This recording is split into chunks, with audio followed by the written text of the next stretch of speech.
UTL solar solar लावणार आणि सबसिडीही मिळवून देणार। फडणवीसांना लोळवल्याशिवाय मराठी मागे हटणार नाहीत, मनोज जरांगे पाटलांचा इशारा। फडणवीस सत्तेवर बसून गरीब मराठ्यांना विरोध करत असल्याचाही आरोप। मनोज जरांगे यांची बाजू घेतो म्हणून बार्शीमध्ये आमदार राजेंद्र राऊतांकडून एका तरुणाला मारहाण झाल्याचा आरोप। तर असं झालं असेल तर हिशोब होणार, मनोज जरांगे यांचा राऊतांना इशारा। जरांगे यांना महाविकास आघाडीनं सुपारी दिली आहे का, राजेंद्र राऊतांचा सवाल। तर राज्यामध्ये मणिपूर सारखी स्थिती निर्माण होण्याची भीती, राजेंद्र राऊत यांचे विधानसभा अध्यक्षांना पत्र। रोहित पवार जरांगे यांचं आंदोलन हाताळत आहेत, आमदार राजेंद्र राऊतांचा आरोप। तर जरांगे आरक्षणाची की महाविकास आघाडीची लढाई लढत आहेत, राजेंद्र राऊत यांचा सवाल। अब्दुल सत्तारांचा मनोज जरांगे यांना फोन, सगळे सोयरे आणि हैदराबाद गॅझेट बाबत फोनवरून चर्चा। सत्तारांनी माहिती देण्यासाठी फोन केल्याची जरांगेंची माहिती। योगेंद्र पवार बारामतीमध्ये निवडणूक लढवण्याचे संकेत, बारामती मतदारसंघात 10 सप्टेंबर पासून स्वाभिमान यात्रा काढणार, आरंभ नव्या पर्वाचा, अशा आशयाचा बॅनर। जय पवार आणि योगेंद्र पवार अशी लढाई झाल्यास मी अजित पवारांचा आशीर्वाद नक्की घेईन, योगेंद्र पवार यांची प्रतिक्रिया। विधानसभेत अजित पवारांचा बारामतीमध्ये पराभव होणार, वडिलांसमान शरद पवारांच्या पाठीत खंजीर खुपसला, आता पश्चाताप होऊन काय उपयोग, संजय राऊतांचा हल्लाबोल।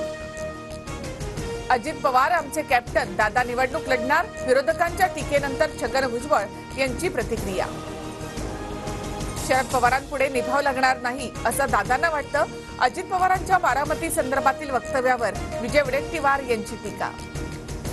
अमित शहांच्या नेतृत्वात महायुतीची बैठक, शिंदे फडणवीस अजित पवार यांची हजेरी, मित्रपक्षांना सन्मानजनक जागा देणार, मुंबई एअरपोर्टवरच्या बैठकीत अमित शहा यांचा शब्द। तर गोपीनाथ मुंडे यांची बदनामी करणं उद्धव ठाकरेंना शोभत नाही, संजय राऊत ठाकरे गट पूर्णपणे पाण्यात घातल्याशिवाय राहणार नाही, सामनाच्या अग्रलेखावरून धनंजय मुंडेंची जोरदार टीका। MIM कडून विधानसभेसाठी 5 उमेदवारांची घोषणा, छत्रपती संभाजीनगरमधून इम्तियाज जलील विधानसभा लढणार। मुलगी निवडून आली तर मला गर्व होईल, नदीत फेका म्हणजे बाजूला फेका, असं म्हटलं धर्मराव आत्राम यांचं विधान। भाग्यश्री आत्राम पवार गटामध्ये प्रवेश करणार।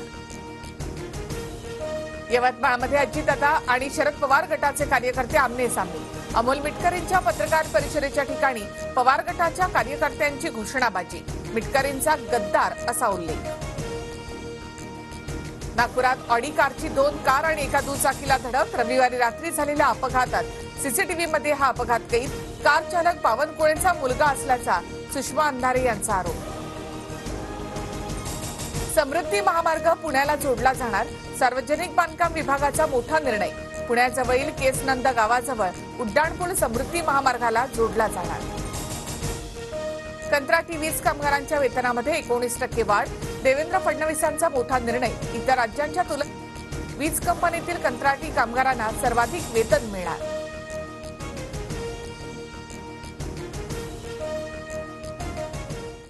UTL सोलार सोलार लावणार आणि सबसिडीही मिळवून देणार।